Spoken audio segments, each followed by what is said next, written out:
자, 오늘은 지수함수와 로그함수의 방정식과 부등식을 좀 보도록 하겠습니다. 이제 그 지수 방정식이라고 불러. 짧게 얘기하면은 이제 기본 원리는 뭐냐면 우리 그 지수항은 항상 양수를 이제 우리가 보통 따질 거고요. 밑이 양수이면서 1이 아니거든요.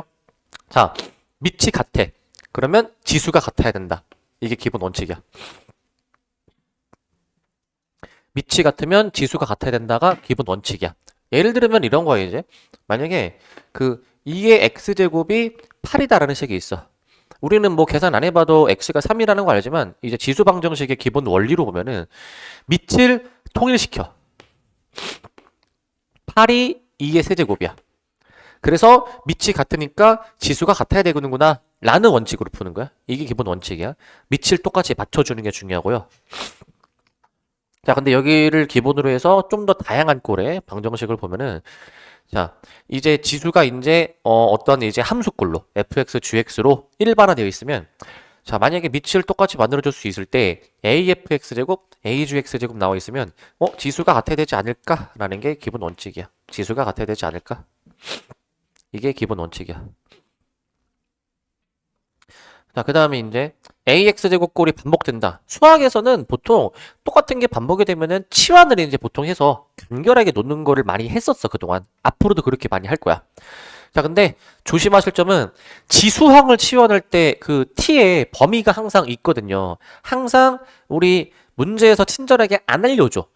자, 이 지수항 치환하면은 t의 범위가 어떻게 됐었죠, 이거? 0보다 크다. 라는 것을 꼭 인지해야 돼. 저거 문제에서 안 알려준다고. 안 알려줘도 너네가 알아서 인지해야 해서 문제를 풀어야 되는 거야. 자, 또. 잠시만요. 자, 이번에는 밑에도 미지수 x가 있을 때인데, 이제. 자, 만약에 이제 봐봐. 얘랑 좀 비슷해 보이는데 좀 다르거든요. 자, afx제곱이랑 bfx제곱이 같다. 지수가 같은 상황이잖아. 그러면은 밑이 같아야 되지 않을까? 가 이제 기본이긴 한데 이것만 있지가 않아요. 하나가 더 있는데 A가 B이거나 또는 또 뭐가 있냐면 이 지수가 이제 몇이면 양변이 같을까? 0. 밑이 달라도 지수 자체가 0이면 우리 0제곱이 1이었으니까 이 두 가지 케이스가 있다라는 걸 잘 기억해야 돼. 그 다음에 2번 밑이 같을 때인데 자, 이번에는 밑이 X로 되어 있거든요. 자, 이제 지수가 다른데 이런 경우에는 지수가 같아야 되겠지, 일단은. 밑이 같으니까 지수가 같아야 되는데 또는 밑이 1일 때. 밑이 1이면 지수가 달라도 양변이 같은 거야. 지수가 달라도. 이렇게 이제 케이스를 나눠서 볼 수가 있습니다. 케이스 나눠서. 아시겠죠? 나눠서 봐주실 수가 있을 것 같고. 자, 그 다음에 이제 지수에 미지수를 포함하는 부등식입니다. 방정식보다는 부등식이 따질 게 좀 더 많아요. 근데 부등식은 기본 원칙은 이거야. 밑이 1보다 크면은 그 지수가 큰 게 그 결과도 큰 거야. 잠깐만 다시. 여기 아니라 x1이죠. x1, x2 이렇게 이제 잡아주는 거야. 이런 식으로 이제 이렇게 잡아주실 거고 자, 부등호 방향이 그대로입니다. 그대로. 밑이 1보다 클 때에는 그 지수와 이 전체 함수값에 부등호 방향 일치 시켜줘야 되는데 위치 0과 1 사이에 있으면은 반대로 생각해줘야 돼, 이제. 반대로. 오히려 x1이 더 큰 것으로 반대로 생각해줘야 되고, 반대로 생각해 주시고, 자, 그 다음에 이제 이 4번인데, 자, 이번에는 그 밑에도 미지수를 포함할 수 있는 부등식의 풀이. 자, 밑이 1보다 클 때, 자, 요 부등식을 내가 만약에 풀려고 해. 지수가 이제 fx, gx로 일반화되어 있는데, 이런 경우에는 이 부등호 대소관계가 그대로 따라와 줘야 돼. 부등호의 대소관계가 그대로. 부등호 방향을 그대로 쓰는 겁니다. 그대로. 부등호 방향을 그대로 쓰시는 거고.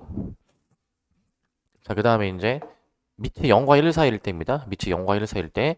자, 이때는 반대로 생각해 주셔야 되겠죠? 자, fx가 더 크다. gx보다.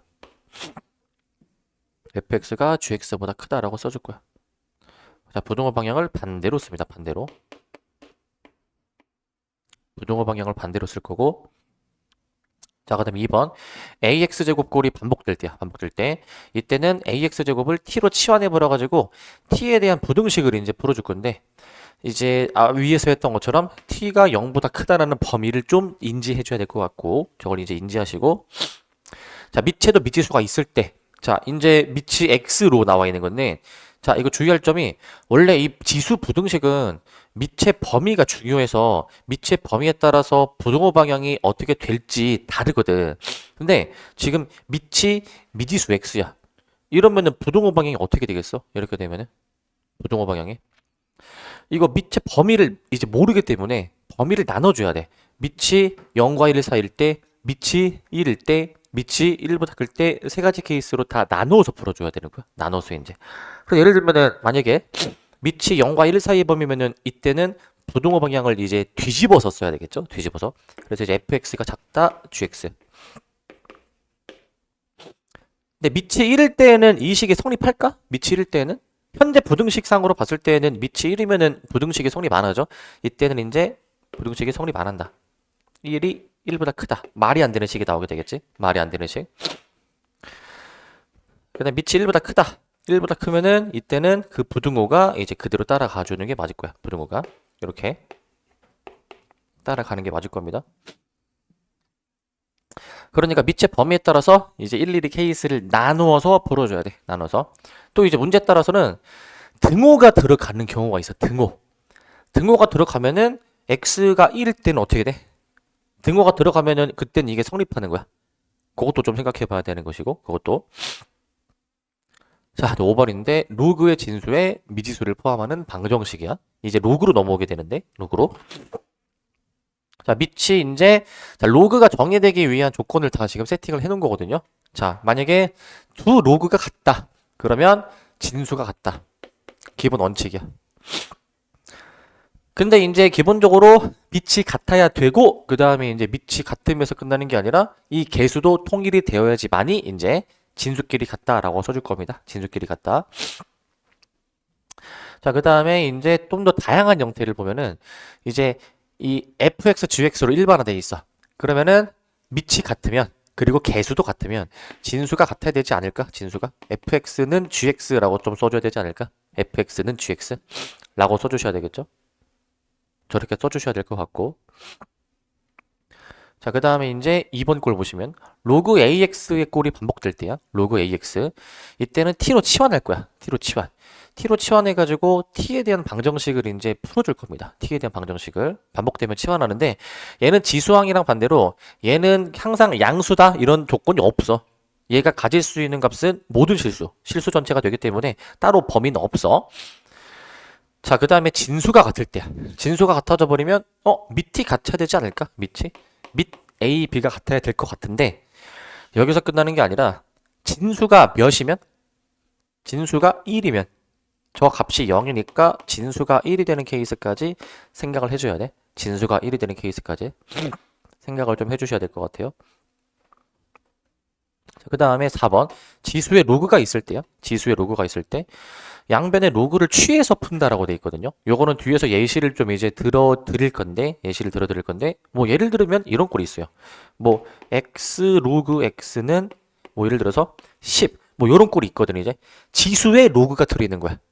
이러면 양변의 로그를 취해서 로그를 이제 얘를 진수로 보내는 로그를 이렇게 취해가지고 푸는 거야. 로그를 이렇게 취해가지고 이렇게 푸는 방법이 이제 뒤에 유형에서 확인해 볼게요. 요거는 자, 이제 부등식인데 부등식은 로그 부등식은 좀 더 신경 써야 될 게 있거든. 로그 부등식은 왜냐면은 로그이다 보니까 진수 조건 좀 생각해야 돼. 진수 조건. 그래서 만약에 밑이 1보다 크다라고 해준다면은 밑이 0과 1 사이일 때 1보다 클 때 위에 지수 부등식 했던 것처럼 좌변이 크면은 진수도 좌변이 크다. 부등호 방향 그대로 따라가는 거야. 그대로. 그 다음에 이제 자, 만약에 밑이 0과 1 사이죠. 밑이 0과 1 사이. 그러면은 이제 여기 같은 경우에도 반대로 뒤집어져 가지고 오히려 우변이 크다. 부등호 방향을 반대로 해주는 거야. 반대로.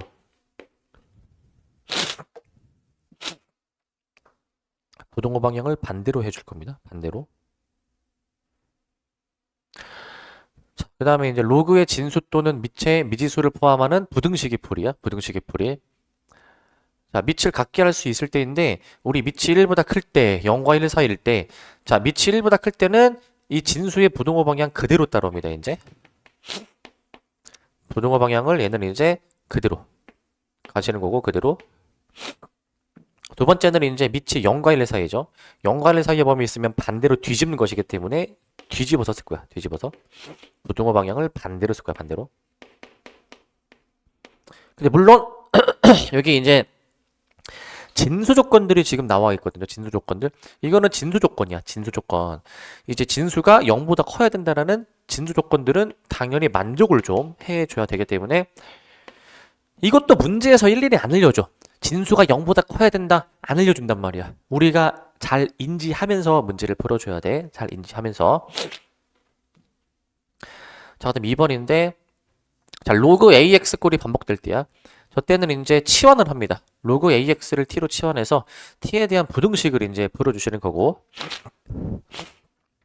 근데 이제 3번 지수에 로그가 있을 때 아까 위에 얘기했던 거죠. 이제 아까 뭐 X 로그 X 뭐 이런 꼴이고 그 다음에 이거 4번은 로그의 진수에 로그가 있을 때 이게 그 중첩된 거거든요. 예를 들면 이런 식으로 중첩된 게 있어. 중첩된 게 로그가 예를 들어서 얘가 뭐 1보다 크다 뭐 요런 것들이 있는데 요때는 이제 진수가 0보다 크다라는 것을 이용해서 푼다라고 했는데 이것도 뒤에서 예시를 좀 들어 드릴게요. 뒤에서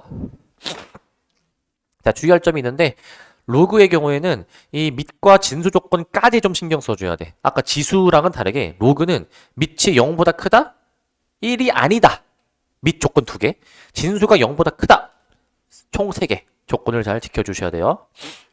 자, 이걸 토대로 이제 여기 필수에 이제 풀어볼 건데 근데 여기 파트가 사실 어려운 게 크게 없고 그나마 너네들 입장에서 어려울 만한 거는 활용이 좀 약간 어려울 수 있는데 활용도 솔직히 이게 이 글이 많다 보니까 좀 너네가 되게 어려워하고 하는데 사실 그 활용도 결국에는 어떻게 해보다 보면은 이게 가장 쉬워 활용이.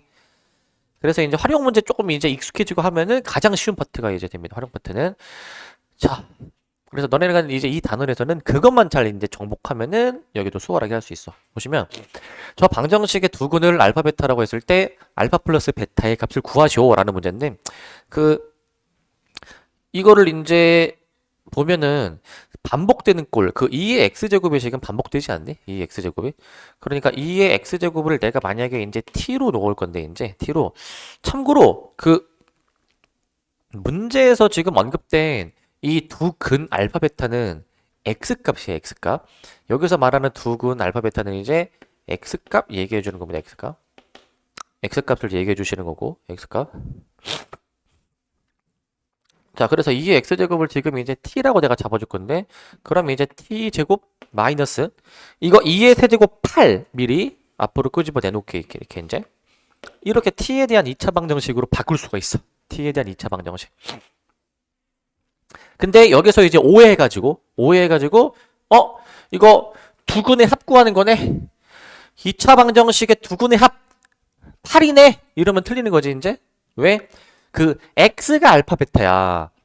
그러면 이 t로 치환한 2차 방정식의 두 근은 알파 베타를 대입한 2의 알파 제곱, 2의 베타 제곱이 이제 두 근이 되는 거야. 2의 알파 제곱, 2의 베타 제곱. 얘가 두 근이 되는 거야,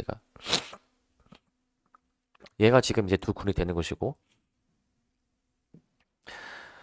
자, 그래가지고 저거 이제 2차 방정식 한번 풀어볼게, 이제. 저거. 우리가 이거 알파 더하기 베타. 즉, 이제 이 지수끼리 덧셈 시켜야 되잖아. 지수끼리 더하려면은 이네 둘이 곱해야 되겠죠? 그러니까 얘는 두 근의 곱을 또 올려줘야 되는 거야. 두 근의 곱. 두 근의 곱을 좀 떠올리셔가지고요. 두 근의 곱. 두 근의 곱 3이 2의 알파 플러스 베타가 되겠지, 이제. 둘이 곱해주니까. 2의 알파 제곱, 2의 베타 제곱 곱해주니까 지수끼리 덧셈 시키는 게 맞겠지. 덧셈. 그래서 여기서 알파 플러스 베타 구해주시려면은 지금 이제 지수식으로 표현이 되어 있으니까 얘를 이제 로그식으로 바꿔서 로그 2의 3으로 바꿔줄 수 있어요. 이렇게 로그 2의 3 이렇게 답을 내시면 되겠습니다. 이렇게 로그 2의 3으로 답을 내시기 바라고. 조심해야 돼. 그래서 두 근의 합 8 이러면 틀리는 거야 이제. 자, 그 다음에 지수 부등식인데 지수 부등식. 자, 다음을 만족시키는 모든 정수 x의 개수를 구하시오 라고 되어 있습니다. 자, 어떻게 풀까 고민해 보니까 우리 두 인수를 곱했을 때 0보다 커야 된대요. 두 인수를 곱했을 때 0보다 크대. 얘네들을 곱했을 때. 그러면 둘 다 이제 양수일 수도 있고 둘 다 이제 음수일 수도 있지 않을까? 이제 둘 다 음수. 그래서 이제 각각의 케이스를 만족하는 x의 범위를 구해볼 거야. 근데 여기서 둘 다 양수인 케이스에서는 얘가 양수이려면 자 2의 x제곱이 32보다 커야 되겠죠, 이제. 32보다 커야 되겠지. 그리고 이제 또 뭐가 있어, 이제? 그리고 또 이제 요거를 하자. 요게 또 있고 그 다음에 요것도 있죠. 9분의 1의 x제곱이 얘가 이제 243보다 이제 크다라는 것도 있어. 243보다 크다. 요것도 있어. 자, 그러면은 여기서 이제 각각을 한번 풀어봅시다. 이제 각각을 이제 풀어보시면은 2의 x제곱이 이거 이제 그 2의 5제곱 이렇게 나오게 될 것이고 x가 5보다 크다 이렇게 나오게 되겠지. 이제 5보다 크다. 그 다음에 이 오른쪽 거를 잘 생각해 줘야 되는데 3으로 표현할 수 있어. 밑이 3인 것으로. 이게 3의 마이너스 2제곱인 거 생각하셔야죠. 얘가 3의 5제곱보다 크다. 243이 3의 5제곱이야. 그렇기 때문에 여기서 이제 그 3의 마이너스 2x니까 이제 지수끼리 부등호 그대로 써주시게 되면은 아 x가 작구나. 마이너스 2분의 5보다 작구나. 라는 것을 이끌어낼 수 있어. 저렇게 이끌어내 주실 수 있는데 저렇게. 자, 그러면은 지금 자 x가 5보다 큰 게 또 있고요. x가 마이너스 2분의 5보다 작은 게 있습니다. 일단 이거 둘 다 만족시켜야 되는 건데 둘 다 양수여야 되니까 이거 동시에 만족시키는 x 있니 이거? 5보다 큰 거하고 마이너스 2분의 5보다 작은 거. 이거 공통범위가 없어 이거 이제. 공통범위가 없으니까 1번 케이스는 탈락이야, 탈락. 1번 케이스는 탈락인 것이고 탈락인 것이고. 자, 그 다음에 이제 저 마이너스 한번 더 해볼게요. 마이너스 같은 경우에는 이거 부등호 반대로 뒤집어주면 되겠지 이제. 이거하고 그 다음에 9분의 1의 x제곱이 작다 243보다 이렇게 써주면 되기는 하는데 저거기는 한데 근데 얘들아 생각을 해봐. 지금 둘 다 양수일 때를 풀어봤잖아. 이제 둘 다 음수일 때 부등호가 사실 둘 다 뒤집힌 건데 얘들아 부등호 뒤집히면은 결과적으로 이 결과들 얘네 부등호 뒤집어주면 되지 않네? 그러니까 뭐 두 번 풀 필요 없지. 이거 해보면은 저거 뒤집어가지고 x가 5보다 작다. 이 뒤에 거 풀어보게 되면은 요거 부등호 뒤집어져가지고 x가 마이너스 2분의 5보다 크다라고 나오지 않겠습니까? x가 마이너스 2분의 5보다 크다. 저렇게 나오게 될 거야. 저렇게. 그러면은 결국에 얘네 둘 다 만족시키는 거를 한번 구해봐야 되겠지? 둘 다 만족시키는 거. 자, 이거는 이제 확인되죠? 한번 수직선으로 확인해 보시면 마이너스 2분의 5보다는 커야 되는데 5보다는 작아야 된다. 이렇게 돼주면 공통범위가 나오죠. 여기가 공통범위야. 여기가 이제. 그러니까 마이너스 2분의 5 x 5 이렇게. 자, 이렇게 공통범위가 나오게 되겠습니다. 이렇게.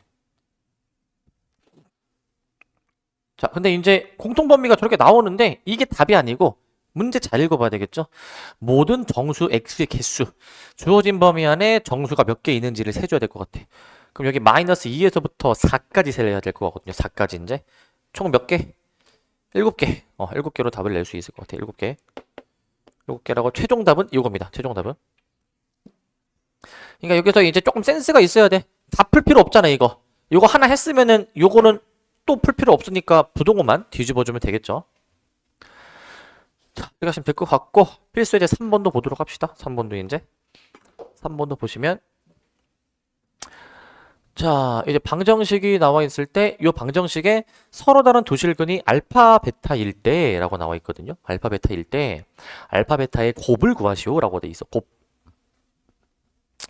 자, 일단은 얘도 한번 잘 보시면 이거 지금 그 로그 EX를 치환할 수 있을 것 같은데 이제 근데 그 저번 시간에 얘기했던 거 좀 떠올려 볼래? 저번 시간에 얘기했던 거 이거 짝수 제곱이네.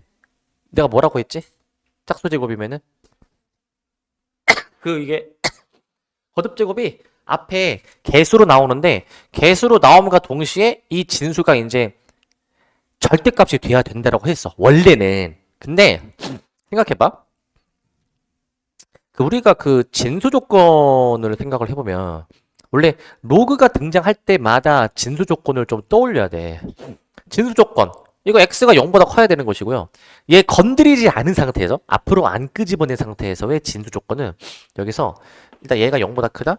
이 자체가 0보다 크려면은 얘들아 이거 얘가 0보다 크려면 원래 짝수 제곱은 항상 0 이상이잖아. 이상. 이거 0만 아니면 되는 거지 이거 그러면. 음수여도 이거 제곱 거듭 제곱하면은 양수 나오니까. 근데 결과적으로 이 두 진수 조건을 동시에 만족을 해야 될 거니까 동시에 만족하는 거는 뭐냐면은 앞에 거야 앞에 거. 앞에 거 이겠지 이제. 그러니까 우리 어차피 x가 양수인 것만 보는 거 아니야 양수인 것만. 그러면은 짝수 제곱이긴 하지만 그냥 6을 끄집어내서 풀어도 문제는 없을 것 같아. 원래는 짝수 제곱은 무조건 앞에 이 안에 절대값 이거 써야 되긴 하는데 절대값 해줘야 되는데 근데 굳이 절대값을 할 필요가 없다라는 거야. 굳이 절대값을 할 필요가 없다. 자 이렇게 볼 수 있지 않을까? 이렇게 이제 이렇게 볼 수가 있을 것 같아. 자 그러면은 여기서 이제 진수 조건도 지금 사실 생각해서 어차피 x가 양수이니까 절대값을 굳이 할 필요가 없어요. 자 똑같은 꼴이 반복되네. 뭐 해봐야 돼 이거? 치환? 그래서 로그 ex를 t로 치환해 버릴 건데 자 이런 식으로 t로 치환해 버릴 건데 그러면 t제곱은 6t 플러스 4 그래서 2항해 버릴 수 있을 것 같아. 2항은 이제 t제곱 마이너스 6t 마이너스 4가 0이야. 이렇게 자 저렇게 나오게 될 것 같거든. 저렇게 이제 근데 여기서 이제 자 봅시다. 이제 원래 여기 서로 다른 도실근이 알파 베타라는 거는 이거 앞에서 했던 것처럼 이거 x값이거든요. x값. x값이 지금 저렇게 나온다라는 거니까 x의 값이 그러면 이거 두근의 곱을 구하네. 두근의 곱 마이너스 4 이렇게 하면 안 되겠죠? 왜? 우리가 이거를 치환해 버리게 되는 순간 이 치환한 2차 방정식의 근이 이 x 자리에다가 알파 베타를 직접 넣은 로그 2의 알파, 로그 2의 베타. 이게 이제 진짜 2차 방정식의 두 근이야, 이게. 이게 진짜 두 근. 그렇기 때문에 이 진수끼리 곱셈을 시켜야 되는 거잖아. 진수끼리 곱하려면은 저 로그끼리 덧셈. 그러니까 로그끼리 더해. 그러면 두 근의 합을 물어보는 거네, 두 근의 합. 두 근의 합이 6이죠. 이게 뭐랑 같냐면은 로그 2의 알파 더하기 로그 2의 베타 이렇게 나오게 되지 않을까? 이런 식으로 이제 로그 2의 알파 더하기 로그 2의 베타 이렇게 나오지 않을까? 그러면 여기서 이제 진수끼리 이제 이 더해주는 거잖아요. 진수끼리 이제 곱해주는 거잖아요. 그럼 여기서 알파 베타가 뭐가 돼야 돼? 알파 베타가 2의 6제곱 64라고 답을 내는 거야. 64. 64라고 좀 답을 써주도록 할 겁니다. 64라고 좀 써줄 거야. 그래서 64가 답이야. 64를 답으로 해주면 돼. 이렇게 해보시면 될 것 같습니다. 64. 자, 그래서 이거 또 두근의 곱 구하는 거 요거 조심하시기 바라고. 자, 이제 로그 부등식 밑을 갖게 할 수 있을 때. 자, 이 연립 부등식도 이거 자주 나오게 되는데. 자, 다음 연립 부등식을 푸시오라고 나와 있어. 푸시오. 자, 일단은 둘 다 만족하는 공통범위 찾을 건데 일단은 그 위에 거는 지수 부등식이죠. 지수 부등식. 기본적으로 밑을 통일시켜 놓는 게 중요해요. 그러면 밑을 통일시켜 볼게 이제. 자, 현재 밑을 3으로 통일시킬 수 있지. 저 9분의 1이라는 거는 3의 제곱분의 1이니까 3의 마이너스 2제곱. 원래 지수 마이너스 x랑 곱해주면 저렇게 나올 거야. 밑이 지금 현재 1보다 크니까 이 지수끼리 일단은 부등호 관계 그대로 따라오게 될 거니까 우리 2항에서 x로 묶어주면은 요 2차 부등식을 푸는 셈이죠. 요 2차 부등식을 푸는 거야. 0과 2 사이 범위로 나오겠지? 0과 2 사이 범위. 이렇게 일단 첫 번째 범위가 나와. 첫 번째 범위가. 저렇게 나오는데, 그 다음에 이제, 두 번째는 좀 신경 써줘야 돼, 밑에 거. 로그가 나왔을 때는 뭘 신경 써줘야 돼? 진수 조건을 신경 써야 돼, 진수 조건. 그러니까 여기는 이제, 진수 조건 꼭 신경 써 주어야 돼. 신경 안 쓰면은 웬만하면 틀려. 진수 조건 체크. 꼭 잘 체크해 줘야 돼. 진수 조건 꼭 체크. 꼭 체크해 주시기 바라고. 진수 조건을 꼭 체크를 잘 해주세요. 진수 조건을 이제. 그러면 일단은 진수 조건 먼저 체크해 보시면은 저기서 자, 2x-1이 0보다 크다라고 해주니까 x가 2분의 1보다 크다. 그 다음에 이제 3x-2가 0보다 크다라고 해주니까 x가 3분의 2보다 크다라고 나오게 되는 거지. x가 2분의 1보다 크다, x가 3분의 2보다 크다라고 나오게 돼. 저렇게. 그러면은 저 둘 다 동시에 만족시키는 범위 찾아줘야 되는데 머릿속으로 상상해봐 이제. 공통 범위가 어디야? 밑에 거? 맞니? 밑에 거로 나오게 되겠죠?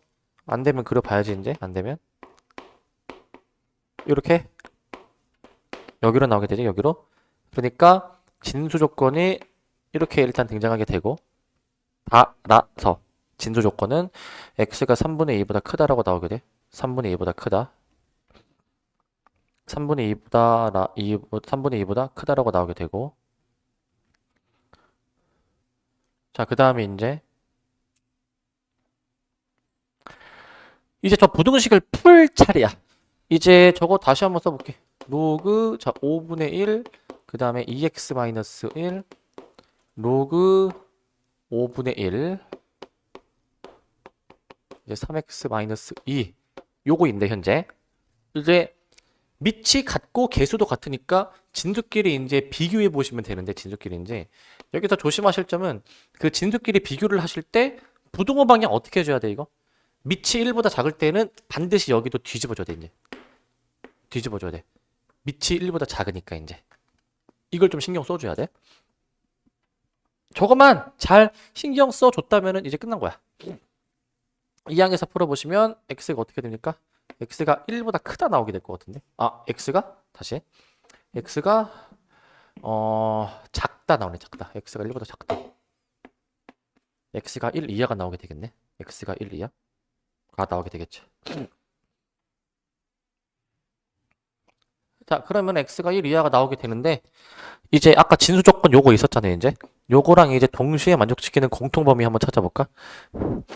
자, 근데 이제 우리가 어차피 그 얘도 만족하고 얘도 만족하고 얘도 만족해 줘야 되는 거야. 이거 세 개 다 만족하는 거 찾는 거니까 얘까지 같이 끌고 올게. 얘까지 이제. 그럼 수직선상에서 한번 확인해 보시면 일단은 0, 3분의 2, 1, 2 이렇게 지금 나오게 되잖아요. 이렇게 이제 그 0과 2 사이의 범위가 있고 1 이하가 있고 그러면 3분의 2보다 지금 크다라는 거 이렇게 있으니까 다 만족시키는 공통 범위가 여기로 나올 것 같아. 다 겹치는 범위가. 그러니까 최종 답이 이거겠네. 따라서 3분의 2에서부터 x가 1 이렇게 범위로 답이 나올 것 같아. 이렇게 나오겠습니다. 3분의 2와 1 사이 범위로 나오게 될 거야. 3분의 2랑 1 사이 범위로. 이 정도 해주면 될 것 같습니다. 이렇게. 자, 이렇게 하면은 기본적인 지수 로그 방부등식은 다 한 번씩 한 거거든요. 이제 활용이 나올 거야. 활용이 이제.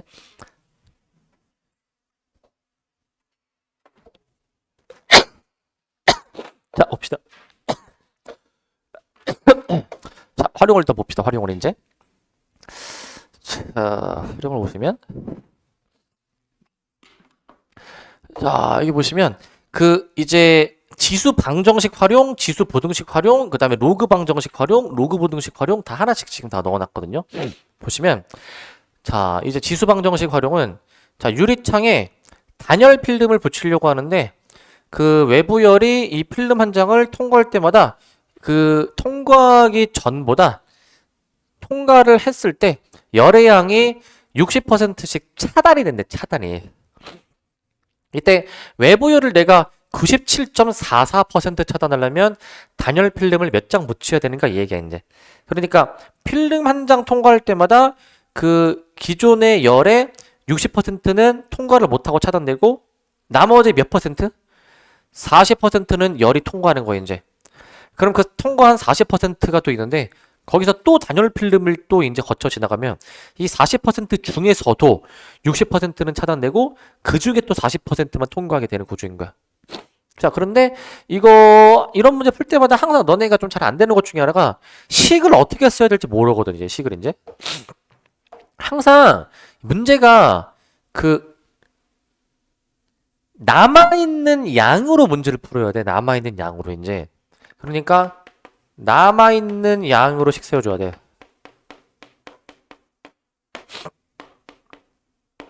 이게 무슨 말이냐면은 지금 열이 100%가 지금 일단은 있었을 때 필름을 통과하면은 100% 중에서 60%가 차단이 되면 차단이 이제 안 되고 통과한 즉 남아있는 열의 양이 몇 퍼센트야? 40%지. 그러면 이거야. 자, 현재 이 열을 이제 내가 이제 A라고 해주면은 여기서 이제 필름을 하나 통과하면은 60%가 차단이 되니까 40%가 남잖아요. 40%가. 그러니까 100분의 40을 곱해야 이제 차단된 거 빼고 통과한 남아있는 열이 되지 않을까? 그럼 여기만큼 40%만큼이 통과했는데 근데 또 단열 필름을 또 거친다 생각해봐. 단열 필름은. 그럼 여기에서 또 100분의 40을 곱하는 거예요. 이제 100분의 40을. 이게 100분의 40을 계속 거듭해서 곱하는 개념이야. 그러면 얘를 도대체 몇 번, 필름을 몇 장 거쳐야 97.44%가 차단이 될까? 이 얘기거든. 자, 저거 97.44%가 차단됐다 얘기는 나머지 몇 퍼센트? 2.56%가 남았다 얘기야. 열이. 그러니까 저 2.56%는 100분의 2.56이거든요.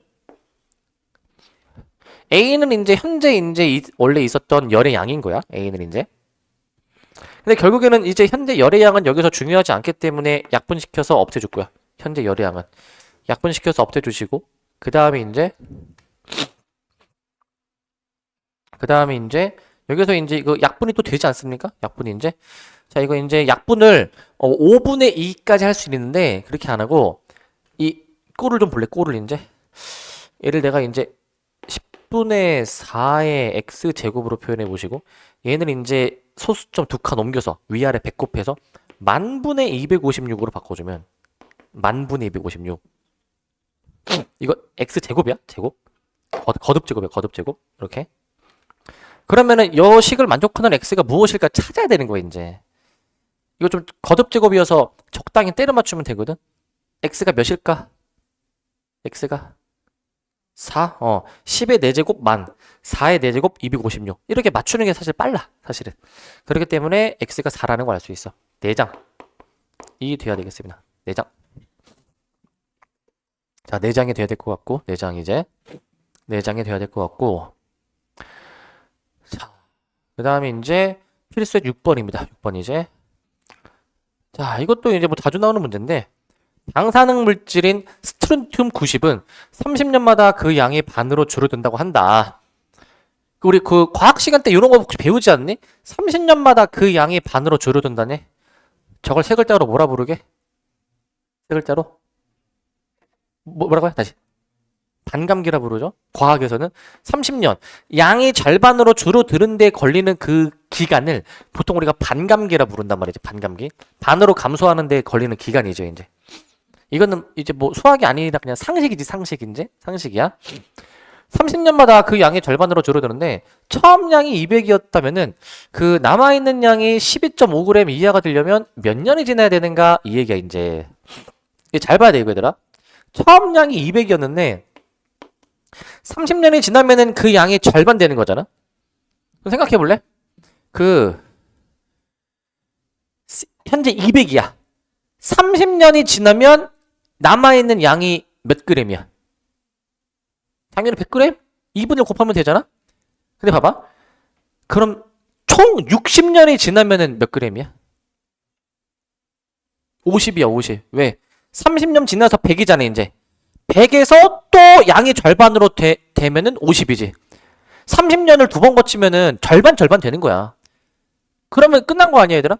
30년마다 절반 되는 거잖아. 그러면은 절반을 몇 번 해야 12.5g이 될까? 이거 생각하면 되는 거 아니야? 그러니까 우리는 200이 처음 양이었는데 이 2분의 1을 도대체 몇 번 거듭 제곱해줘야지만이 저 12.5 이하가 될까? 이거 찾는 거라고. 12.5 이하가 될까? 이거 암산 되니? 몇 년일까 이거? 2분의 1을 몇 번 거쳐야지만이 이게 12.5가 될까 이게? 암산 되나? 봅시다. 자, 얘들아, 이거 계속 절반 해봐, 절반. 절반 100, 50, 25, 12.5. 몇 번 해줘야 돼? 4번? 그럼 30년을 4번 하면 몇이야? 120. 사실 120이 답인 거야, 120이. 답은 그렇게 내면 되는데, 근데 이제 서술형이다. 식으로 써야 된다. 이거 잘 봐야 돼. 이게 2분의 1이 되려면은 30년마다 2분의 1이지? 30년마다. 그럼 여기 지수를 뭐라고 써줘야 돼, 지수를 이제? 30분의 x로 써야 돼, 얘들아, 이거. 저 30년마다 이거를 엿다 써줘야 돼. 30년마다. 저렇게 쓰는 거야, 얘들아, 저렇게.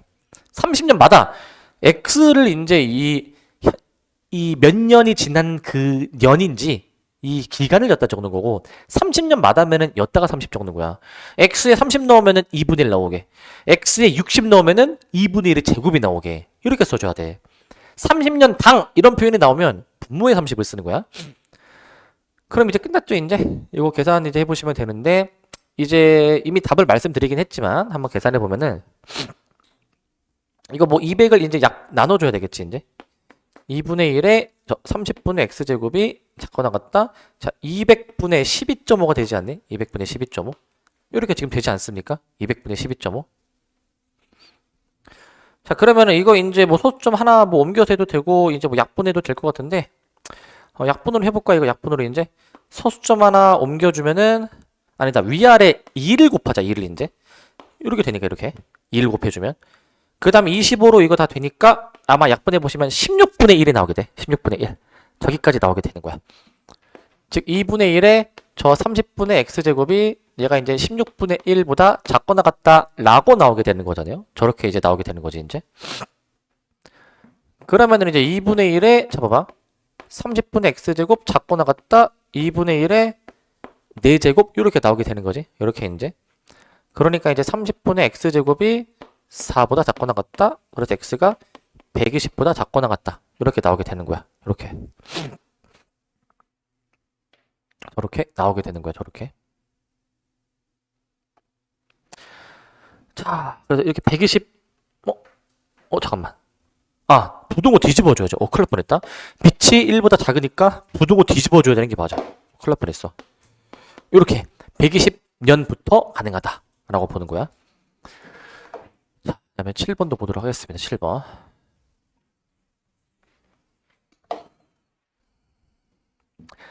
은 자, 화재가 발생하는 건물의 온도는 시간에 따라 변한대요. 자, 어떤 건물의 초기 온도가 T0, 화재가 발생한 지 T분이 지났을 때의 온도가 대문자 T일 때 다음 식에 성립한대, 이제. 자, 이쪽에서 이제 확인할 거는 초기 온도가 T0고 화재가 발생하고 시간이 얼만큼 지났을 때의 온도를 대문자 T라고 지금 잡겠다라는 거지. 대문자 T로 잡겠다. 자, 다음 식에 성립한다고 했는데, 자, 초기 온도가 20도인 이 건물에서, 얘들아, 초기 온도가 20도래. 이거 T0가, 그러면은 이거 이제, 뭐라는 거야, T0가? 20이라는 거 아니야? T0가 20일 때, 이 건물에서 화재가 발생한 지 8분의 9분만큼이 지나서, 8분의 9분. 8분의 9분만큼이 지나서, 소문자 T가 시간이니까, 8분의 9분만큼이 지났을 때 온도가 230도였을 때야. 230도였을 때. 이 말 자체가 이제 대문자 T가 230이라는 얘기야. 230. 자, 이렇게 보는 건데. 근데 생각해봐, 얘들아. 그 초기 온도가 20도야. 우리 보통 실온이 보통 저 정도 될 건데. 이거 한 1점 몇 분이잖아. 자, 1점 몇 분 지났는데 온도가 이렇게 많이 오르는 거야. 화재가 나면은. 그러니까 보통 이게 실제 막 거짓말로 지어낸 수치가 아니라 실제 이제 그 실험이나 통계에 근거해서 나온 이제 그런 문제인데, 야, 1분밖에 안 지났는데 200도 올라가지 않네? 되게 온도가 되게 빨리 올라가죠, 이제. 자, 그럼 이제 이런 상황일 때 온도가 440도가 되려면 화재가 발생하고 나서 몇 분이 지나야 될까라는 거네요, 이제. 일단은 여기 온도가 230도였다라는 거 자체가 이제 이 문제의 이제 이 식에 대입해 볼 수 있는 그런 정보를 준 것이니까, 대문자 t가 231 때 소문 그 t0가 20이고 k 로그 해주신 다음에 8t 플러스 1이죠. 8t 플러스 1이면은 요거 이제 8 곱하기 8분의 9 더하기 1 요렇게 지금 나오게 되는 거니까, 저 계산해보면은 얘가 이제 10 나오겠지. 10 로그 10이니까 얘가 이제 1이죠. 1이 나오게 되겠네. 이항해주면은 k가 몇 나오게 되는데, k가 210이 나오지 않니? k가 210? k가 210이 나오게 됐고요. 210이 k가 210이 나오네. 오케이, 210 나왔는데, 근데 이제 문제 새로운 상황 봅시다. 온도가 440도가 되려면 몇 분이 지나야 될까? 이 얘기니까, 온도가 440도가 되려면, 자, 지금 이제 초기 온도는 애초에 이제 20도라고 가정하는 거야, 계속 이제. 초기 온도 20도인 상태에서 K 210에다가 로그 8T 플러스 1. 즉, 이제 그 440도가 되려면은 도대체 몇 분의 시간에 지나야 될까? 이 얘기를 하는 거죠. 몇 분에 지나야 될까? 자, 그래서 그 2항에서 한번 보시면은, 2항에서, 자, 이제 420은요, 210 로그 8t 플러스 1 이와 같이 나올 거니까, 여기서 뭐 양변을 210으로 나눠가지고 좀 해볼 수 있겠네. 210으로 나눠주면은 얘가 로그 8t 플러스 1이죠. 로그 8t 플러스 1. 이거 식 좀 변형해 볼 수 있지? 이거 이제 밑이 10이 생략이 된 거니까 로그식을 지수식으로 바꿔서 10의 제곱은 8t 플러스 1 이렇게 잡아주게 됐고요. 이렇게 이제 1을 넘겨주셔가지고 t 구해보시면 100 빼기 1이니까 99, 그 다음에 나누기 8 해주셔가지고 t가 8분의 99분 나오게 되는 거야. 8분의 99분 으로 나오게 되는 것 같아요. 자, 이렇게 이제 답이 나오게 되겠네요. 8분의 99. 사실 이거 어려운 건 아니고 그냥 대입이야, 얘들아. 대입해주는 거니까 문제 이제 알맞은 위치에 알맞은 값을 잘 대입만 해주면 될 것 같아요. 자, 이제 요 문제, 이제 로그 계산하는 문제가 나오네. 자, 이것도 보시면, 자, 이제 로그 부등식인데, 환경 정화 작업을 통해서 어느 하천의 오염 물질을 전년도에 비해서 4%씩 감소시킬 건데, 오염 물질이 현재 물질의 양의 4분의 1 이하가 되려면 최소 몇 분이 지나야 될까, 몇 년이 지나야 될까라는 얘기야. 현재 오염 물질의 양을 내가 만약에 A라고 잡아주게 되면은, 자, 이게 오염 물질이 매년 전년도에 비해서 4% 감소잖아. 아까도 얘기했지만 얘들아, 남아있는 양을 보통 물어봐. 남아있는 양. 그러면은 4%가 줄면은 몇 퍼센트가 남는 거죠? 96%? 그러니까 1년이 지나면 현재 오염 물질량에서 100분의 96. 아, 이거 잠깐만. 이걸 일단 천천히 쓰자. 4%가 감소면 1-100분의 4. 감소니까 우리 전체 1에서 100분의 4를 빼는 거지, 이제. 매년 저렇게 이제 감소하게 되는 거야, 매년 이제. 근데 이제 몇 년이 지나야 X년, 몇 년이 지나야 현재 오염물질 양의 이제 4분의 1 이하가 될까? 라는 거를 지금 물어보는 거예요, 이제. 이 식을 만족하는 X를 구해줘야 되는 건데, 이제 양변을 이제 A를 약분하고 들어갑시다. A를 약분해버리고 들어갑시다, 이제. 이거 좀 풀어보자. 이거 이제 100분의 96 나오네요. 100분의 96. 이게 X제곱. 얘가 4분의 1. 몇 번 거듭제곱해야 저게 나올까? 한번 생각해 봐야 되는데. 얘들아, 근데 참고로 이런 문제가 나오면, 지수부등식 문제가 나오면, 이제 이거 보통 약분할 수 있기는 한데, 약분이 별로 좋은 선택이 아니야, 여기서는 이제. 왜냐면 나중에 다시 뭐 계산해야 돼서, 약분을 웬만하면 안 하는 게 좋아, 이제 요거는. 자, 여기서 양변에 로그를 취합니다, 로그를. 이제 생각해봐. 문제에서 뭐 로그 2랑 로그 뭐 9.6 이런 게 나와 있잖아. 당연히 저거를 이제 활용을 해야 되니까 문제에서 괜히 쓸데없는 정보를 주진 않는다고. 그러면 양변 로그를 취해. 밑이 10인 로그가 주어졌으니까 상용 로그를 취해. 그러면 로그 자 100분의 96의 x제곱 잡고 나갔다 로그 4분의 1 이렇게 내가 잡아주게 될 거야. 이렇게 이제 저렇게 내가 잡아주게 될 거야. 그러면 여기서 x를 앞으로 끄집어내줍니다. 그 다음에 이거 진수끼리 나누는 건 어떻게?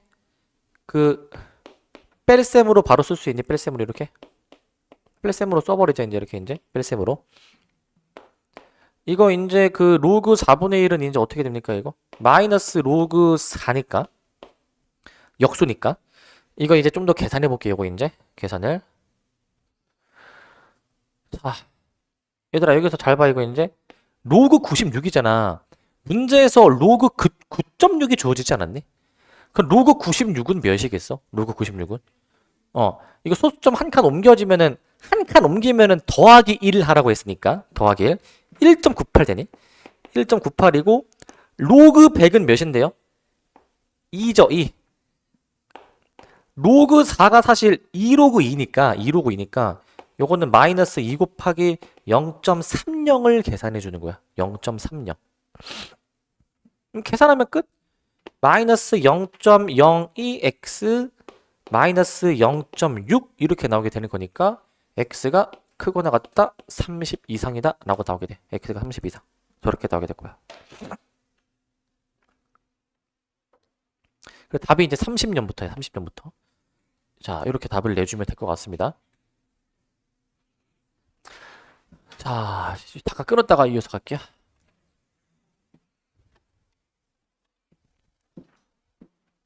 자, 심마해제 1번인데, 자, 모든 실수 x에 대해서, 자, 다음 부등식이 성립하도록 하는 정수 k의 최소 구해주는 문제야, 이제 이 부등식 형태를 보시면, 요거 이제 그 2의 x제곱으로 좀 치환하게 좀 좋게 생겼거든요. 2의 x제곱 치환하게 이제. 자, 그러면은, 여기서 2의 x제곱을 내가 이제 t로 치환해 볼 건데, t로 이제, 치환하게 되면은 반드시, 지수항을 치환할 때는 반드시 t가 0보다 크다라는 거를 좀 깔고 가야 돼, 이제. t가 0보다 크다라는 걸 이제 깔고 가야 되는데, 이제, 요거 이제 t로 치환하게 되면은, 자, t제곱 플러스, 자, 2의 제곱 4죠, 4. 4t, 네, 플러스 k에다가 3 넘어가가지고, 얘가 이제 0보다 크다라고 일단 깔고 들어갈게요, 이제. 이렇게 깔고 들어갈 거고, 근데 이거는 t가 0보다 클 때 이게 성립을 해줘야 되는 거야. t가 0보다 클 때.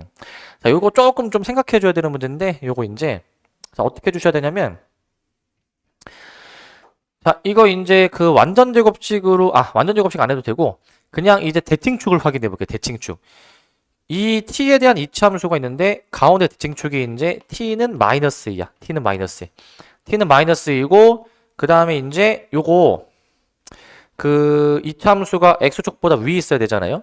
t가 0보다 큰 범위에서는 그 0보다 큰 범위가 여기인데 이 범위는 항상 x축보다 위에 있어야 되는 거야. 자, x축이 이렇게 상대적으로 밑에 있어야 되는 거야. 상대적으로 밑에. 주어진 범위에서는 항상 x축이 더 밑에, 범위는 이제 위에 있어야 되는 건데 어떻게 풀어줘야 되냐면 이 주어진 범위 있죠. 이 주어진 범위에서의 최소값이 0보다 크면 되는 거야. 최소값이 0보다 크면 되는데, 근데 이제 지금 최소가 어디서? t가 0일 때가 최소가 나오죠? 물론 여기가 뻥 뚫려 있으니까 여기가 정확히 최소 값은 아니지만 그래도 가장 밑에 있는 지점을 보긴 봐야 돼, 이제. 그래서 이 지점, t에다가 0을 넣었을 때의 저 지점에서의 함수값, t에다가 0 넣었을 때의 함수값이 요건데, k-3인데, 이 k-3이 이제 0보다 크다라고 문제 풀 겁니다. 0보다 크다. 근데 하나 더 신경 써줘야 될 거는 그 우리 t가 0보다 큰 범위, 얘를 제외한 범위가 0보다 커야 되는 거잖아. 그러면 이 지점이 만약에 딱 0이면 x축에 그어지면은 여기에 x축이 걸쳐도 이 주어진 범위는 x축보다 위에 있죠. 여기에 뚫려 있으니까. 그래서 이 0일 때의 함수값이 얘가 0이랑 일치해도 상관이 없는 거야. 0이랑 일치해도. 이렇게 해도 상관이 없으십니다. 이렇게 하셔도. 그러니까 이제 이항해 버리셔가지고 정수 K의 최소는 자 K가 3 이상이다 라고 놓아주면 될 것 같아. K가 3 이상이다. 자, 그러니까 답이 이제 2번이 나오겠죠? 2번? 2번으로 답을 내주시면 되겠습니다. 2번으로 답 내주시면 되고. 자, 그 다음에 이제 여기 이제 심화 예제 2번을 보시면 자, 저 주어진 방정식의 두 근이 알파 베타일 때 알파 베타의 곱을 구해주는 문제야. 알파 베타의 곱을. 자, 곱을 구해주는 문제인데 자, 어떻게 풀 거냐면은 자, 이거 이제 지수에 로그가 들어있죠. 이거는 양변의 로그를 이제 취해서 푸는 거였어요. 이제 양변의 로그를 취해. 그래서 얘는 이제 푸는 방법 자체가 양변의 로그를 취한다. 양변의 로그를 취해줘야 돼. 양변의 로그를 취해야 풀 수 있는 거야. 양변의 로그를 이제 취해줘야 풀 수 있고. 자, 그러면은 여기서 이제 저 x 로그 x는 10x 제곱이 지금 있는 상태인데 10x 제곱 여기서 로그를 취해. 근데 여기서 로그를 취할 때 지금 지수에 로그가 있는데 이 밑이 10이잖아요. 10. 밑이 10인 로그를 취할 거야. 밑이 10인 로그. 그러니까 밑이 10인 상용 로그를 취해주면은 자 일단은 밑이 10인 상용 로그 취할 거니까 밑을 이제 10으로 보시고 10으로 이제 그 다음에 얘가 이제 x 로그 x 얘가 이제 10x 제곱이다라고 이제 이렇게 쓸 거야. 10x 제곱이다라고 저렇게 쓸 겁니다. 그럼 여기 로그 x를 이제 앞으로 끄집어 내줄 수가 있죠. 로그 x 곱하기 로그 x. 요게 뭐가 되는 거냐면은 요거 이제 분리해서 풀어보시면 로그 10 더하기 로그 x 제곱인데 여기에서도 제곱을 이제 앞으로 끄집어 낼 거야. 제곱을 이제. 제곱을 앞에서 끄집어내는데 이거 짝수 제곱 그 신경 써주긴 해야 되지만 보통 여기 지수로그 방부등식 쪽은 사실 이 여기 진수 조건을 생각해 보면은 이거 얘 때문에 진수 조건 얘 때문에 x가 0보다 커야 돼서 얘를 이제 절대값으로 쓰는 의미가 없어요. 여기를 그냥 x로 냅둬도 전혀 문제가 없다라는 거야. 진수 조건 때문에. 그래서 요거 이제 풀어주면 될 것 같아. 요거 이제 풀어보시게 되면은 얘가 이제 치환해 볼 수가 있죠. 그 로그 x를 내가 이제 t로 치환해 버려. 로그 x를 t로 이제. 그러면 이제 t 제곱은 1 플러스 2t라고 나오게 됩니다. 로그 x를 t로 치환해서 t 제곱은 1 플러스 2t라고 나오게 돼. 그래서 이항해 버려 가지고 t 제곱 마이너스 2t 마이너스 1은 0이다라고 놓을 수가 있어. 저렇게. t 제곱 마이너스 2t 마이너스 1은 1, 0 이라고 놓을 수가 있기 때문에 여기서 이제 그 두근의 곱을 구해주는 거잖아요. 두근의 곱. 근데 여기서 말하는 그 두근이 뭐냐면은 이게 x값이잖아요. x값이 이제. 이게 지금 x값이거든. x값이기 때문에 여기서 알파 베타의 곱을 구해라. 알파 베타의 곱. 그러면은 여기서 이제 치환했을 때 요 2차 방정식의 두 근이 뭐야 이제? x가 알파 베타일 때의 t 값이 로그 알파 로그 베타로 지금 나오지 않니? 로그 알파 로그 베타 이제 이렇게 나오지 않니? 저렇게 나오게 되는 거니까 여기서 알파 베타의 곱을 구해주려면 두 진수의 곱이니까 두근의 합을 떠올려야 되겠죠. 두근의 합. 두근의 합을 좀 떠올리셔가지고 여기서 이제 두근의 합 2가 여기서 로그 알파 더하기 로그 베타라고 나오게 되니까 여기서 이제 2가 무엇입니까? 진수끼리 이제 곱셈이니까 얘를 지수식으로 바꿔주니까 10의 제곱 100이 나온다라는 것까지 확인할 수 있어. 10의 제곱 100이 나온다라는 것까지 확인해 주실 수 있을 것 같고요. 답이 이제 5번이겠죠. 5번. 5번으로 내주시면 되겠습니다. 자, 5번으로 해주시면 될 것 같고 이제 심화 이제 3번을 봅시다. 3번. 자, 요거 좀 잘 봐줘야 되는 유형이거든. 요거 이제 잘 봐줘야 되는데 자, 두 이참수가 있습니다. 두 이참수 y는 fx와 y는 gx가 다음 그림과 같을 때 요 로그 뭐 모시기에 해를 이제 구해줘라라고 돼 있지. 자, 요거 이제 잘 봐줘야 되는 문제 이제 요거 이제 어떻게 볼 거냐면은 지금 이 진수 조건을 일단 좀 신경 써줘야 돼. 진수 조건을 이제 자, 일단은 기본적으로 진수가 양수여야 되겠죠? 진수가 양수. 이건 기본 진수 조건을 지금 신경 써준 거예요, 이제. 기본 진수 조건을 이제 신경 쓴 거고. 그 다음에 이제 저거 로그 부등식을 내가 이제 풀어볼 건데, 로그 부등식을 이제 현재 주어진 로그 부등식이 이와 같이 나와 있잖아요. 이와 같이 나와 있지? 이렇게 지금 나와 있어. 자, 이거 풀려면은 지금 밑이 1보다 작으니까 이제 진수는 부등호 방향을 이제 뒤집어 주는 게 맞겠지? 이렇게 뒤집어 주는 게. 뒤집어 줄 거야.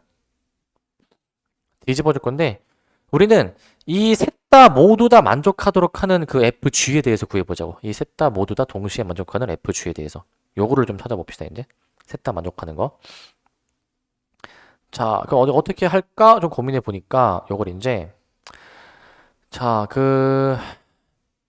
그래프를 보고 판단하는 거야. 그래프를 보고.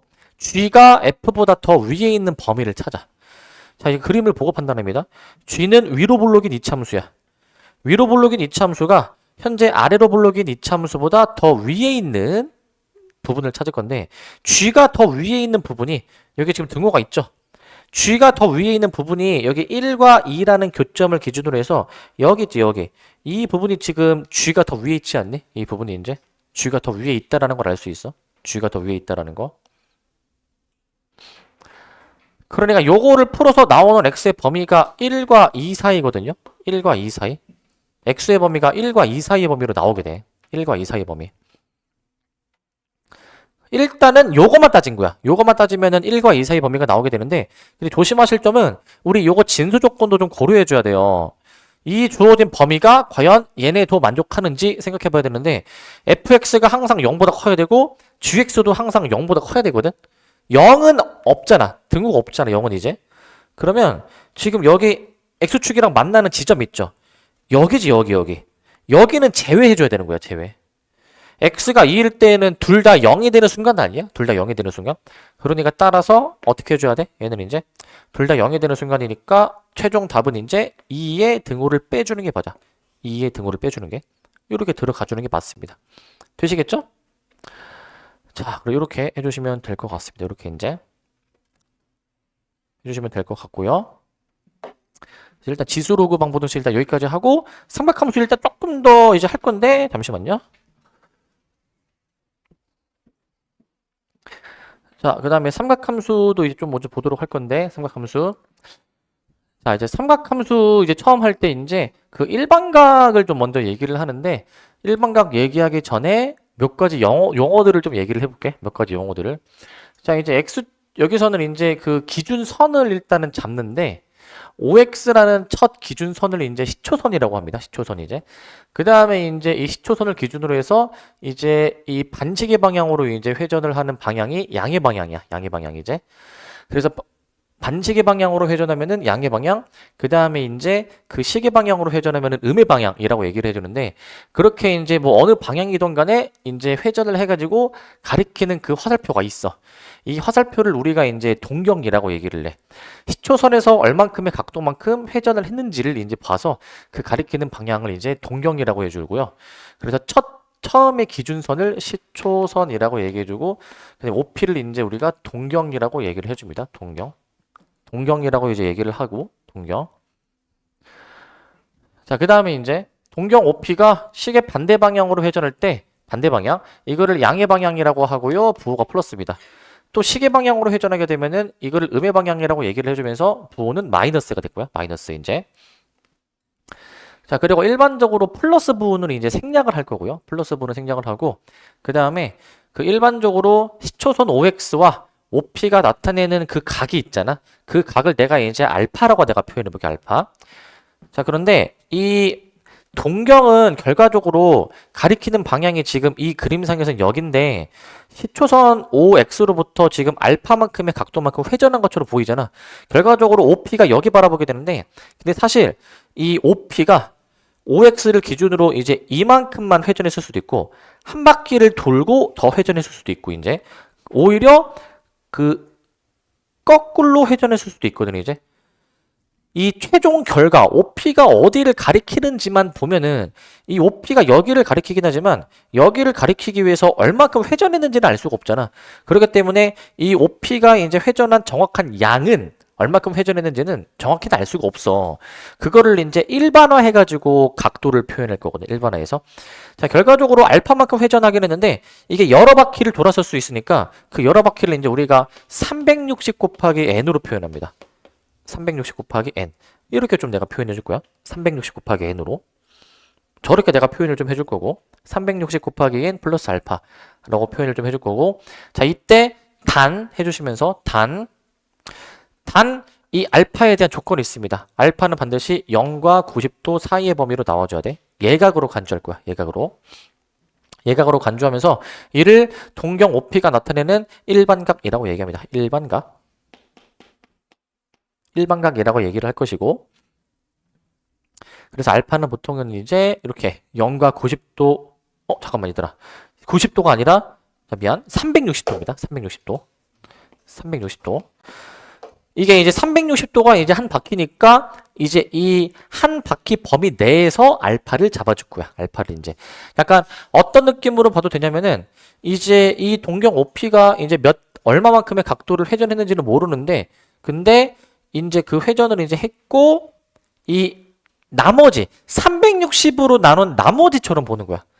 360으로 나눈 나머지. 왜냐면 우리 나머지는 내가 만약에 360으로 나누고자 하면은 나머지는 반드시 그 이제 360보다는 작은 범위로 나와줘야 되잖아요. 그래서 이 알파는 이제 약간 360으로 나눈 나머지처럼 봐주셔도 되고. 자, 그 다음에 이걸 이제 4분면의 각으로 확장해버리면 자, 우리 X축의 양의 방향을 이제 시초선으로 잡고 얼마만큼 이제 회전했는지에 따라서 어느 4분면에 위치하는지가 결정이 될 거야. 1사분면은 0도에서 90도 사이 범위가 1사분면이죠. 근데 이제 그 여러 바퀴를 회전했을 수도 있으니까 그 360 곱하기 n을 이제 달아줄 거예요. 이제 360 곱하기 n. 그래서 여기는 어떻게 쓰시냐면은 그 360 곱하기 n 이렇게 쓰시기 바라고. 그 다음에 이제 그 세타가 여기 지금 세타죠.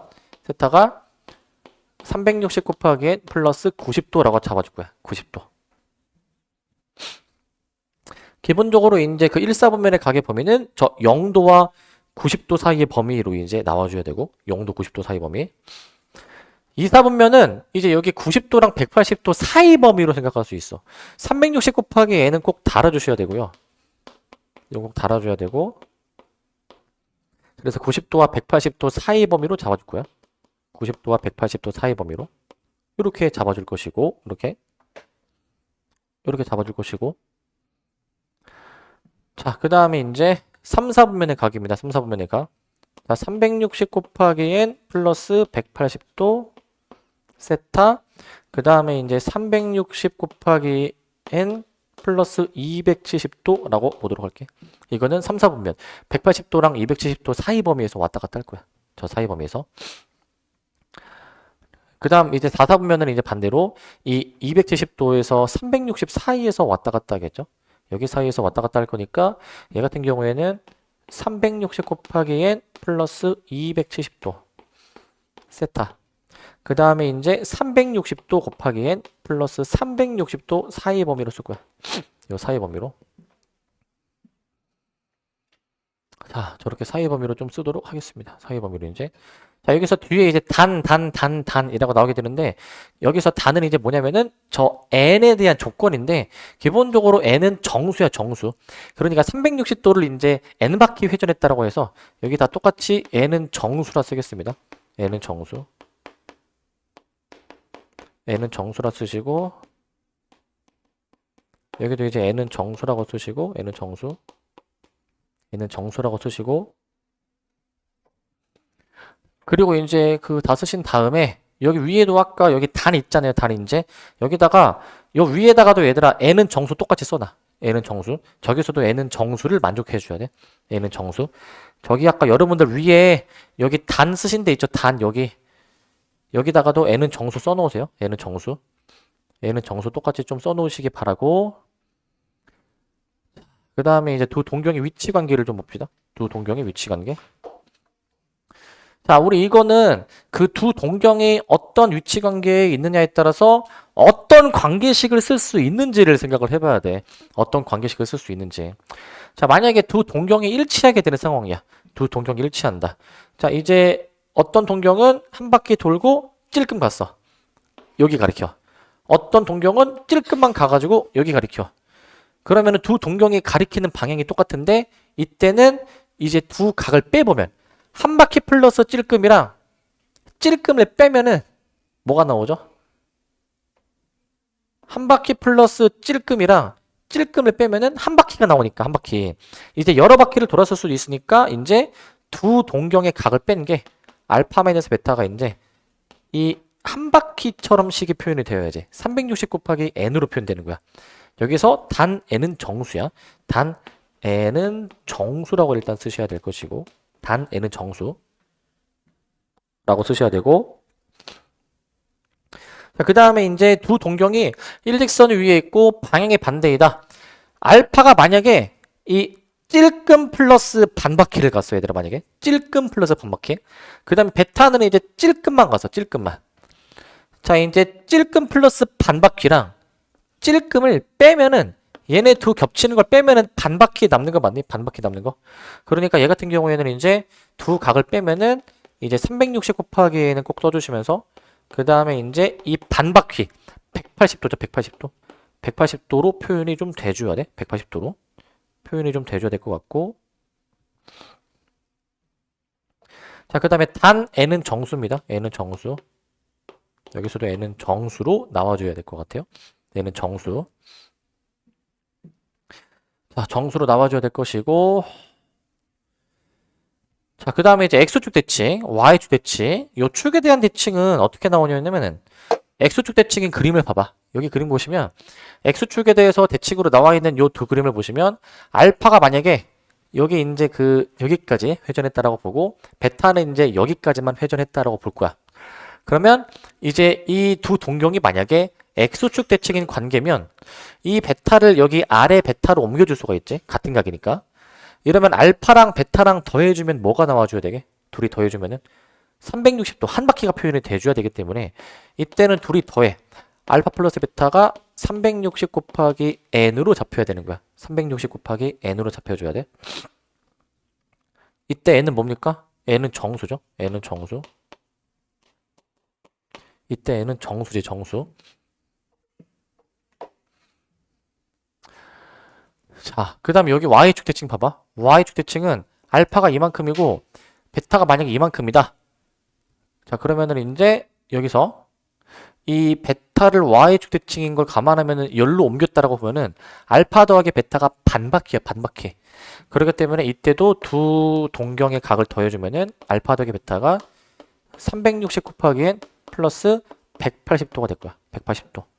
180도가 되면서 단 해주시면서 이때 n은 정수입니다. 얘도 마찬가지로 n이 정수로 나와줘야 돼. n이 정수로. n이 정수로 나와줘야 될 것이고. 자, 그 다음에 이제 두 동경이 y는 x 대칭일 때야. y는 x 대칭. 이때 어떤 관계식이 나오냐면 알파가 만약에 이만큼이야. 알파가 이만큼. 그 다음에 이제 베타가 만약에 이만큼이야. 베타가 이만큼. 자, 그러면은 지금 이 알파가 여기 가리키고 베타가 여기 가리키고 y는 x의 대칭인 상황인데 베타를 이제 열로 옮겨. 열로 이제 베타를 열로 옮겨. 열로 옮겨주게 되면은 이제 둘이 더해주면 90도가 나오게 되기 때문에 이때 알파 플러스 베타는 자 360 곱하기 n 플러스 90도 이렇게 내가 잡을 수 있지. 이렇게 잡을 수가 있어. 단 뭡니까? n은 정수. 이때도 n은 정수고요. n은 정수고 이제 여기도 우리 방학 때 수업할 때 여기도 채웠었거든요. 채웠던 거 기억나시죠? 여기도 똑같이 좀 채우도록 할게. 여기도 이제 y는 마이너스 x 대칭도 일단 추가할게요. 두 동경이 직선 y는 마이너스 x에 대해서 대칭이다. y는 마이너스 x에 대하여 대칭이다. 요것도 일단 좀 추가해 보도록 할게. 두 동경이 직선 y는 마이너스 x에 대해서 대칭이다 라는 것도 추가해 봅시다. 저것도 두 동경이 직선 y는 마이너스 x 대칭이다. 그래서 저 상황도 내가 그림을 그려볼게.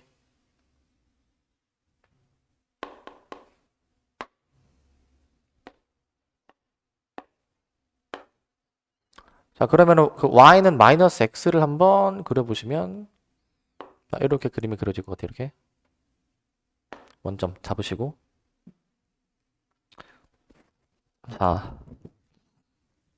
자, 그러면은 여기서 이제 y는 마이너스 x 대칭이니까 하나는 여기로 잡습니다. 하나는 이제 이렇게 그 다음에 나머지 하나는 여기로 잡을게요. 이렇게 이제 여기로.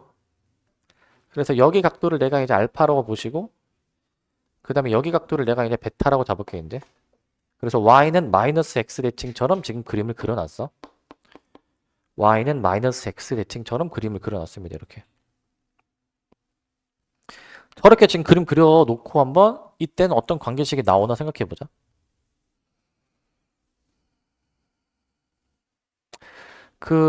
이 상황에서는 그 각을 내가 이렇게 옮겨볼게. 각을 이제 옮겨보시면 지금 여기 보이는 각도 여기 찔끔이죠. 찔끔.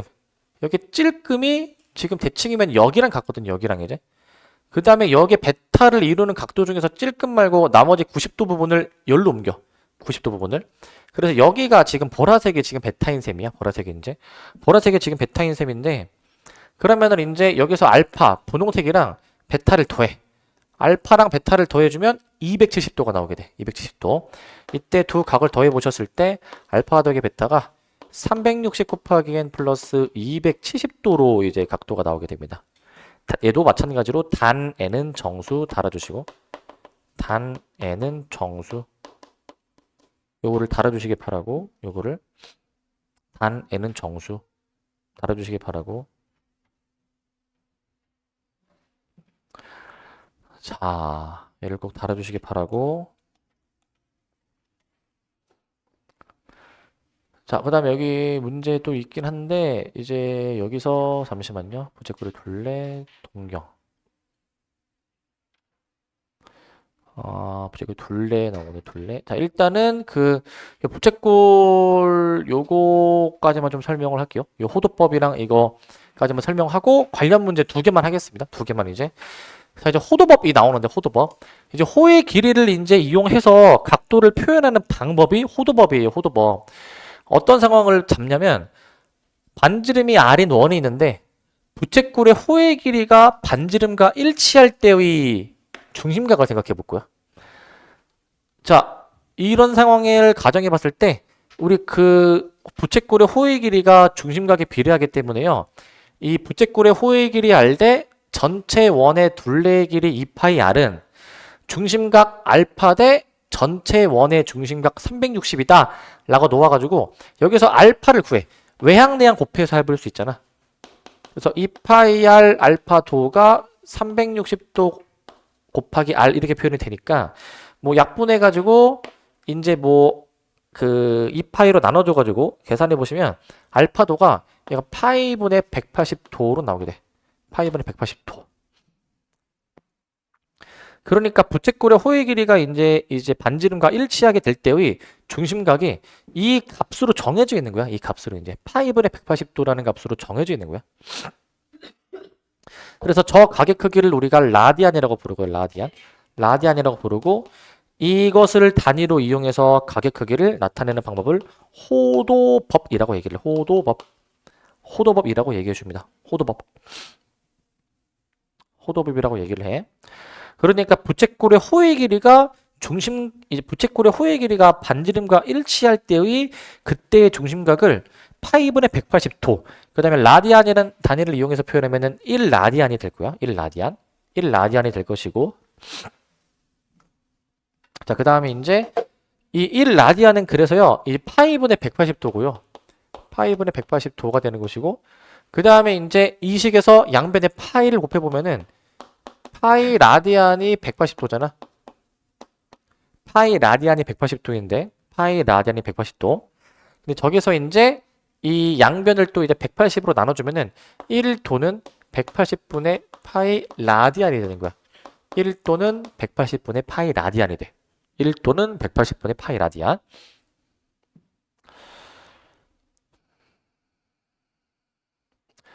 자, 그래서 우리는 일단은 이 식을 기본적으로 좀 이제 파이 라디안이 180도다 라는 식만 잘 기억해 놓으면은 우리 파이가 180도다라고 얘기하는 거 있잖아. 뭐 그거를 좀 잘 생각해 보면은 여기서 양변을 뭐 파이로 나누던가 아니면 180으로 나눠 가지고 이 나머지 것도 구할 수가 있겠죠.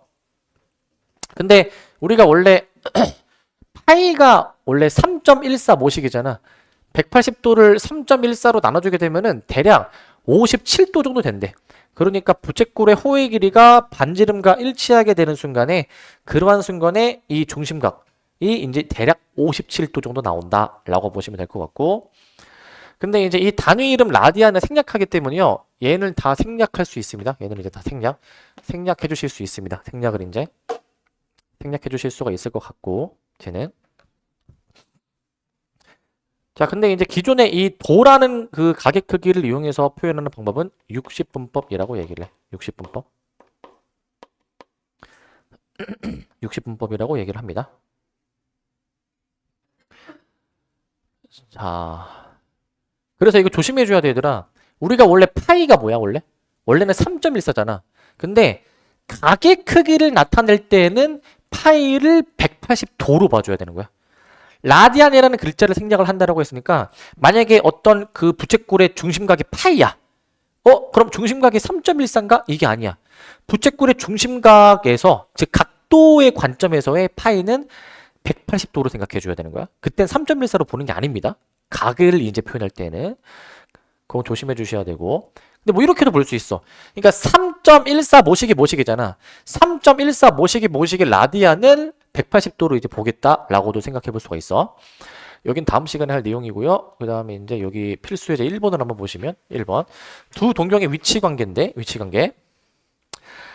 자, 세타의 범위가 지금 저렇게 이제 파이와 2분의 3파이로 주어져 있고, 두 각이 나타내는 게 있는데, 얘네가 동경이 일직선 위에 있고, 방향이 지금 이제 반대일 때라고 지금 나오고 있잖아. 방향이 반대일 때.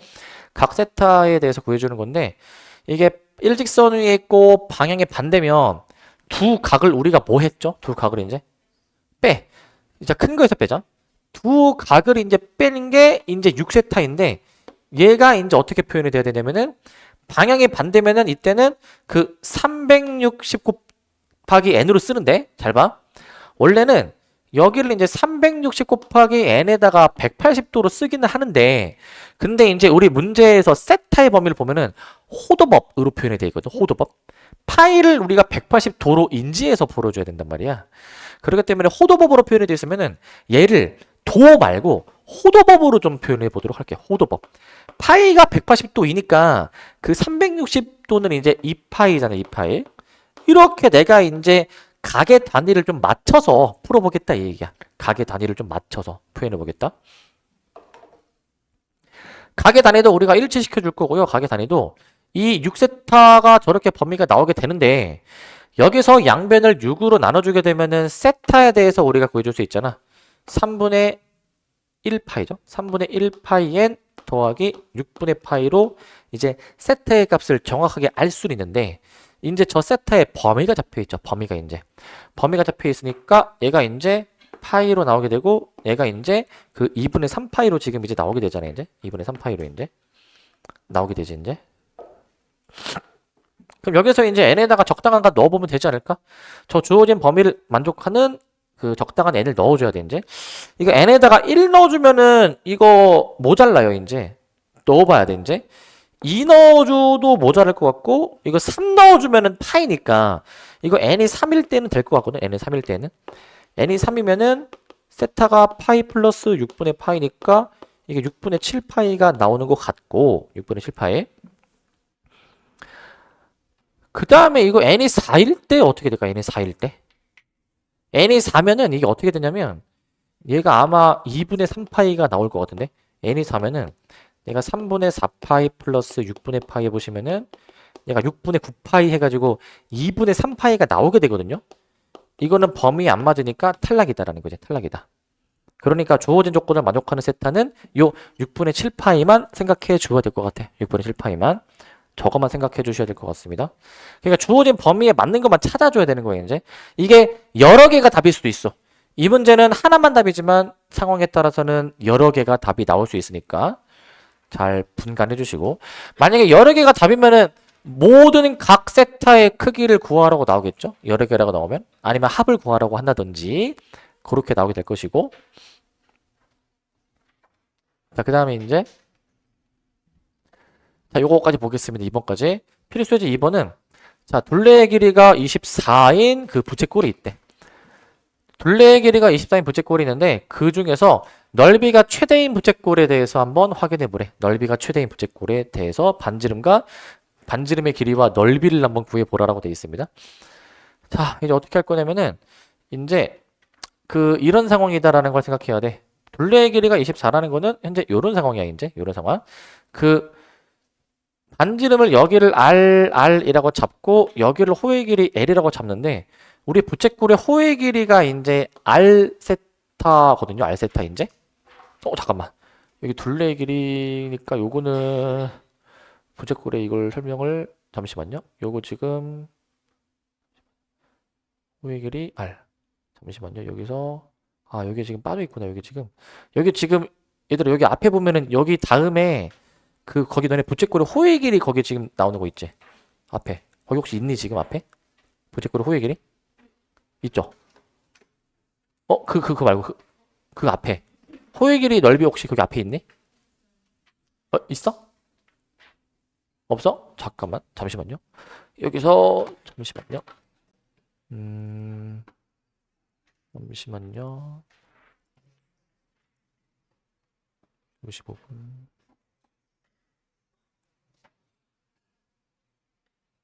호르법하고 여기 지금 그 부채꼴의 호의 길이 내용이 지금 여기 빠져 있네. 잠시만요. 일단은 그 부채꼴의 호의 길이 요거가 저기 지금 빠져 있는 것 같아서 요거 하나만 좀 설명하고 저 이번 문제까지 할게 이제. 자, 이제 자, 잠시만요. 일단은 거기 지금 여기 개념소에 이게 지금 좀 빠져 있는 것 같거든요. 그 책에 빠져 있는 것 같거든요. 그 책에. 그래서 일단은 요거 일단은 지금은 일단은 그냥 써놓으시고 잠시만요. 지금은 일단은 요 내용이 지금 들어가야 되는데 잠시만요.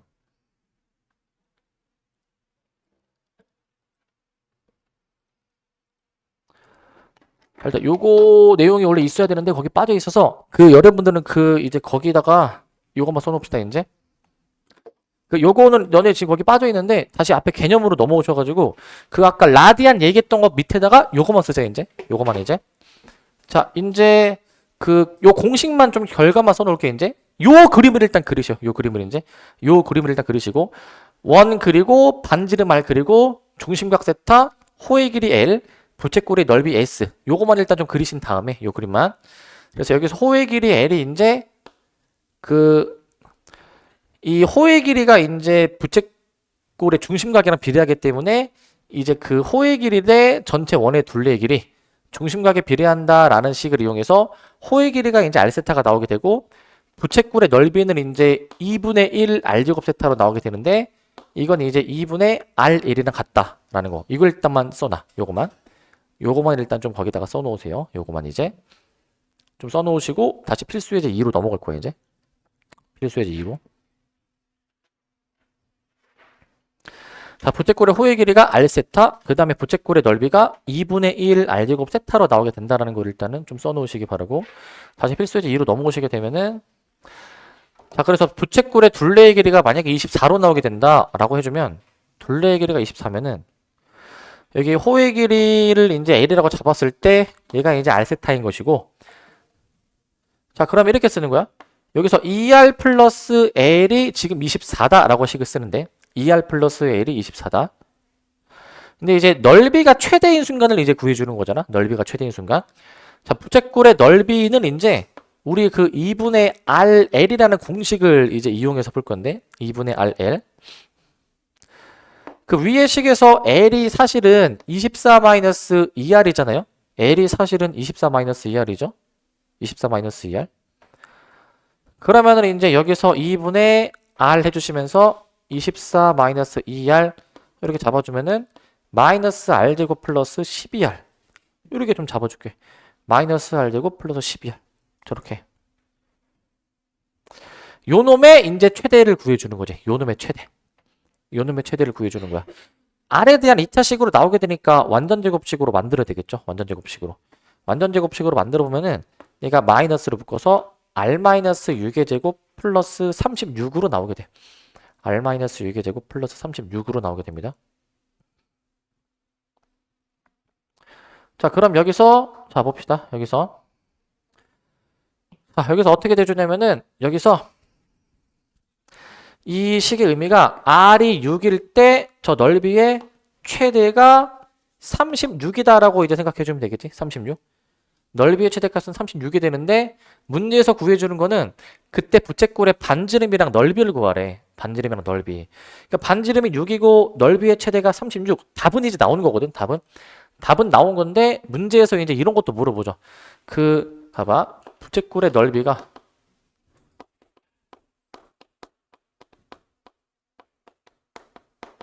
최대일 때의 반지름과 중심각. 이게 이제 정해져 있거든, 이게 이제. 부채꼴의 넓이가 이제 최대일 때의 반지름과 중심각이 이제 정해져 있어, 저게 이제 애초에. 정해져 있어. 저게 정해져 있어. 자, 뭐냐면은, 봐봐. 결국에 이 R이 6이잖아. R에다가 6 넣어주면은 L이 몇이야, L? 12. L이 10인데, 이게 R 세타라는 걸 이용하면은 세타가 2가 나오게 되거든, 세타가 2. 이게 부채꼴의 둘레의 길이가 일정할 때, 이것도 씁시다, 이제. 부채꼴의 둘레의 길이가 일정할 때. 부채꼴의 둘레의 길이가 일정할 때. 부채꼴의 둘레의 길이가 일정할 때, 그 넓이가 최대일 때의 반지름과 중심각이 어떻게 나오게 돼 있냐면은, 이게, 그 반지름은 이제 어떻게 나오냐면은, 반지름은, 이게 상황이 정해져 있어. 둘레의 길이 나누기 4야. 둘레의 길이 나누기 4라고 상황이 정해져 있어. 나누기 4라고. 그리고 중심각은 이제 무조건 세타가 2야. 2라고 정해져 있어, 이건 애초에. 이게 어떻게 숫자가 나온다 하더라도 저게 이미 정해져 있어, 애초에. 저게. 알겠지? 그러면은 다음에 만약에 문제를 풀 때는 어떻게 푸시면 되냐면은 둘레의 길이가 24다. 그러면은 이제 최대가 되도록 하는, 넓이가 최대가 되도록 하는 반지름은 요거 나누기 4 해가지고 이제 6이야, 6. 그 다음에 이제 중심각은 무조건 2야. 무조건 이제. 이거 왜 그렇게 되느냐? 그냥 이제 너네가 증명해보면 돼. 둘레의 길이를 한번 A로 잡고 한번 식 써서 해봐. 그러면은 반지름이 이제 저 A 나누기 4가 나오게 돼. 해보면. 세타는 2가 무조건 나오게 돼 있어. 요것도 기억해 주시면 좋겠습니다. 일단은 여기까지.